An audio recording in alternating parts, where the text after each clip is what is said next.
Well, what's up, everyone? Thanks for joining me in today's podcast. It's just great to be able to share with you guys some of the unfolding chapters of my life and my story in the area of reconciliation. I definitely don't claim to be an expert whatsoever in this area. In fact, every day I feel like there's something new and something that I don't know and something that I'm discovering or questions that I'm asking other people. But I know what it's like to feel brokenness, and I know what it's like to feel betrayal at times. But man, I also know what it's like to experience the miracle of reconciliation. It's a miracle because most of the time it's impossible. But through the power of the Holy Spirit, it can happen, and ultimately it gives glory to who Jesus is. So just invite you to come along with me on this journey, and looking forward to encouraging one another through our stories, and just leaning into the healing hope that's found in Jesus. So today I wanted to talk to you guys about releasing an uncontrollable situation to God. Many times the situation that we're trying to reconcile, there just isn't any physical possible way for it to happen. Um, I think of someone who maybe wants to reconcile with their parents, but their parents aren't alive anymore. And in that situation, there just isn't a way to reconcile with them in a relational way that you want to or feel like you need to. And there's lots of other situations. Maybe there's someone that it was just super harmful to you in your relationship, super abusive, and you don't want to. There isn't a way to reconcile with them relationally. Maybe for safety reasons, maybe for your own good. So in this series that I'm starting, I kind of want to just explore some of the different levels and types of reconciliation that I'm finding exist out there. And hopefully, this is encouraging to you. Again, feel free to take it with a grain of salt. This isn't, expert advice. These are just things that I'm finding in my own story. But there's 5 things that I've done in my life to help me reconcile with people where the situation kept me from being able to do that on a relational level.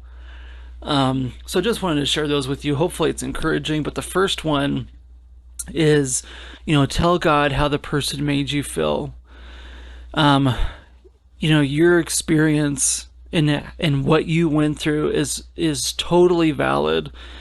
And when you read the Psalms and you read, Ecclesiastes, and you read the book of Job or Lamentations, you're reading about these people who are just pouring out their heart to God and telling him how they feel, how their enemies have made them feel, how they're hurt.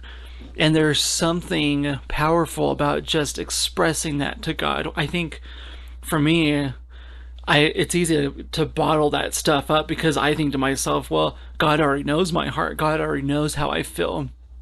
And that's true, but it's not so much that God needs to know how you feel. It's that you need to be able to express God. You need to be able to trust God with your feelings. You need to be able to communicate that for your sake, not his sake, not because he needs to know, but because you need to release that to God. So there have been times where I've just sat down and said, God, the pain that I'm feeling right now because of this person is so real, and it's so hurtful. And God, I don't know what to do. I don't even know what to do. I can't even think about it right now. I can't even think straight because the way this person's made me feel, the damage they've done in my life is so devastating. And just release it to God. Talk to God about it. I like to write my prayers out. So I have a prayer journal, and then I'll write my prayers out on little notes like this to God and just pray through them on a daily basis. And that helps me. But whatever you need to do, just write that out, dump it out, release it to God, tell him exactly how those people made you feel. And then the second thing that I do is, just ask God if I need to own anything. Now, I want to be really clear about this. When somebody's hurt you wrongfully, when they've abused you, when they've done something that's wrong to you, I believe 100% you did not do anything to deserve that hurt.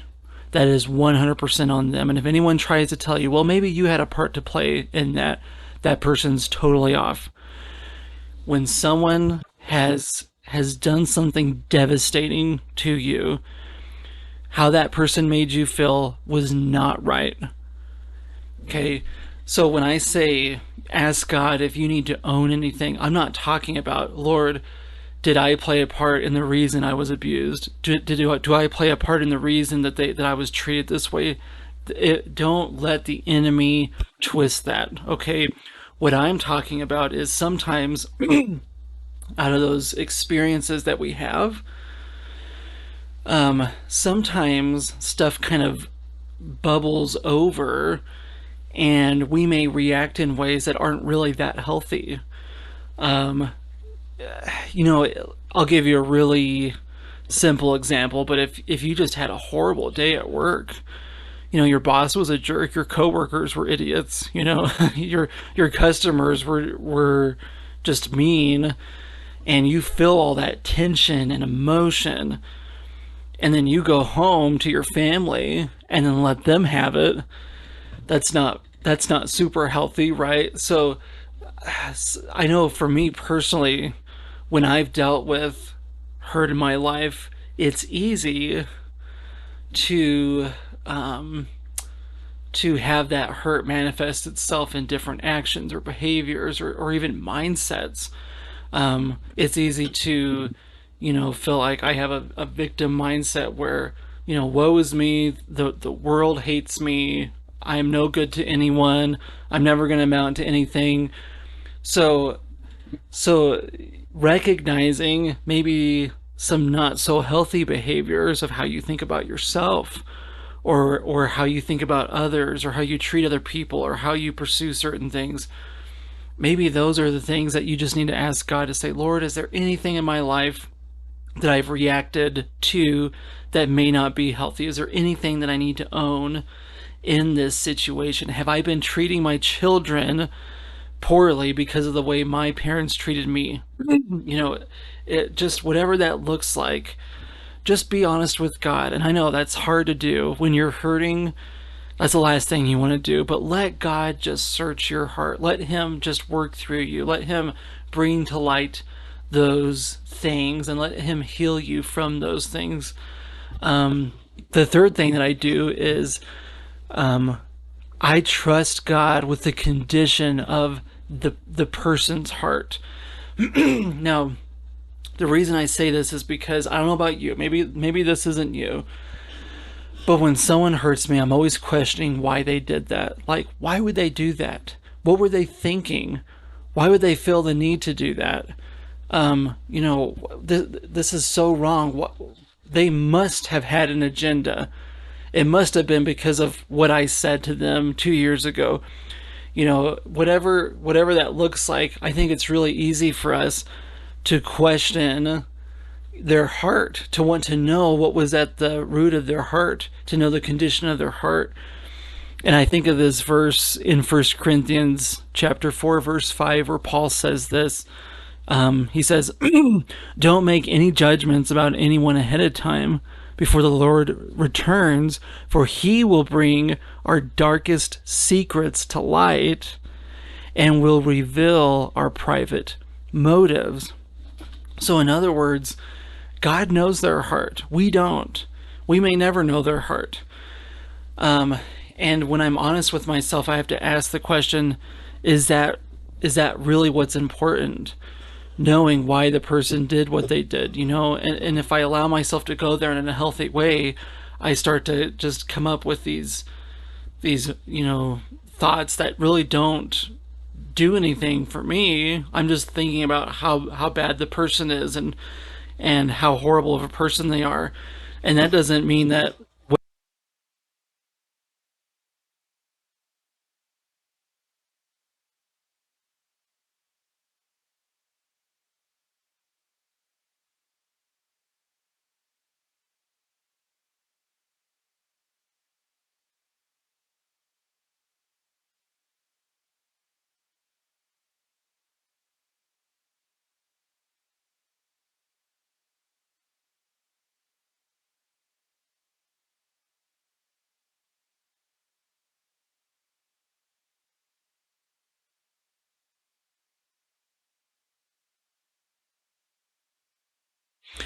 And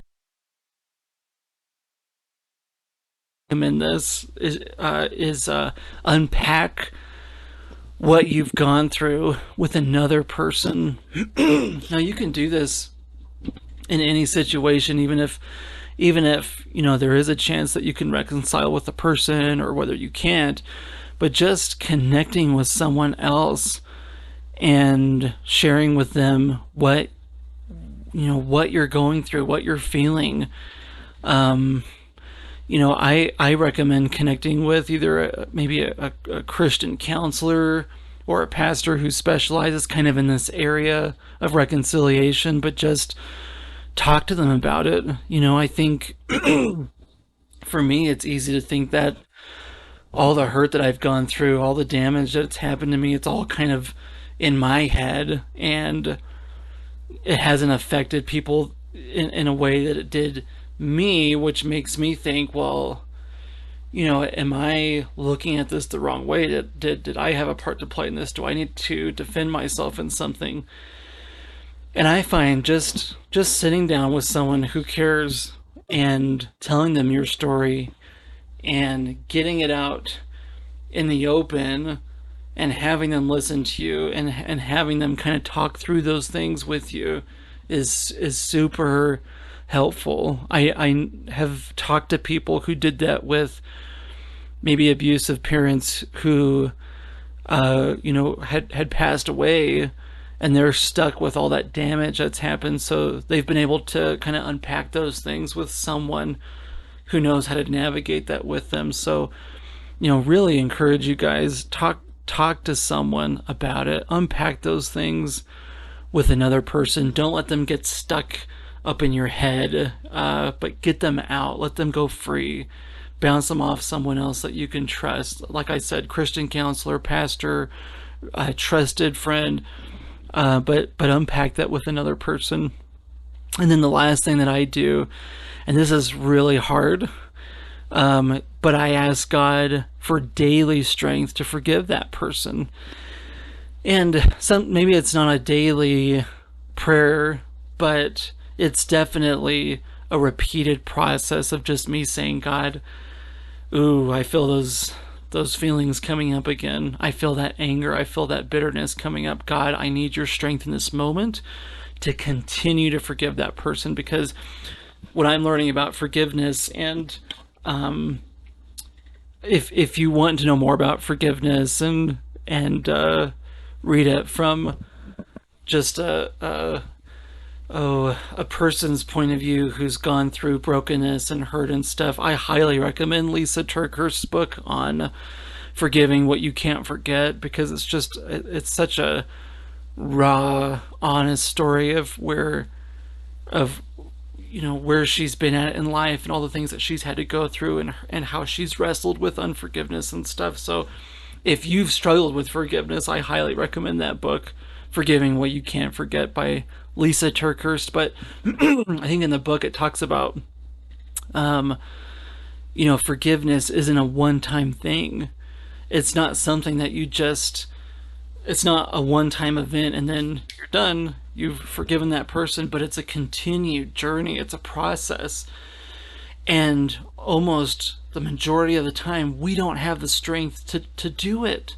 We don't. If we're trying to rely on our physical strength to forgive someone who's hurt us at that level, there's no way we have the ability to forgive that person. It's impossible. But with God, all things are possible, right? And God wants to give us daily strength, and He wants us to reach out and to ask Him for the power to be able to forgive people. So that's something that I've had to do in my life, is just on a daily basis come before God and say, Lord, man, I'm really struggling with forgiving this person today. Please give me the strength to surrender this bitterness to you, to surrender the feelings that I have to you, God. Work on me, all throughout this day, Lord. Just help me, God, to surrender this person to you. And sometimes it's a daily thing, a weekly thing, but I'm okay with going to God as many times as I need to ask Him for strength to forgive people, because it is hard. It is difficult to do that. So those are 5 things that I do that help me reconcile with someone that I just don't have control over the situation. There's just no way that I can reconcile with them directly, in person, relationally.